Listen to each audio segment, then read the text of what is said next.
என் கையில் என்ன இருக்குது அப்படின்னு பார்த்தீங்கன்னா, நீங்கள் இது வரைக்கும் எக்ஸ்பெக்டே பண்ணியிருக்க மாட்டீங்க. பட் இது சூப்பர் ஹிட்டான ஒரு ப்ராடக்ட். இது வந்து பெஸ்ட் ஃபார் ரிட்டர்ன் கிஃப்ட்.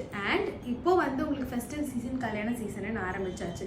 இது நம்மளோட சாரீ பவுச், சிங்கிள் சாரீ வச்சுக்கக்கூடிய சாரீ பவுச். 2 கலர்ஸில் இப்போ நம்மக்கிட்ட அவைலபிள் இருக்குது. ஒன்று வந்து கோல்டன் அண்ட் ஒன்று வந்து இந்த மாதிரி மாவ் கலரில் வந்து அவைலபிள் இருக்குது. ரொம்ப ரொம்ப யூஸ்ஃபுல்லான ப்ராடக்ட். ஏன்னு பார்த்தீங்கன்னா, இப்போ சில்க் சாரீஸ் எல்லாமே வந்து நம்ம தனித்தனியாக அடுக்கி வச்சுருப்போம். சிலது ஹெவி ஒர்க் இருக்கும். ஸோ அந்த சாரீஸ் எல்லாமே வந்து ப்ராப்பராக ஒரு சாரீ பவுச்சுக்குள்ளே போட்டு வச்சோம் அப்படின்னா சாரீக்கு ஒன்றுமே ஆகாமல் இருக்கும். ஸோ உங்களுக்கும் இந்த ப்ராடக்ட் பிடிச்சிருக்கு வாங்கணும் அப்படின்னா நம்மளோட வெப்சைட் happypick.com போய் பர்ச்சேஸ் பண்ணிக்கலாம். இதோட ப்ரைஸு கீழே கெஸ் பண்ணுங்கள். Just under ₹200. சாரீ கவர்னு வந்து கீழே கமெண்ட் பண்ணுங்கள். டைரக்ட் லிங்க் அனுப்பி விடுறோம். பாய்.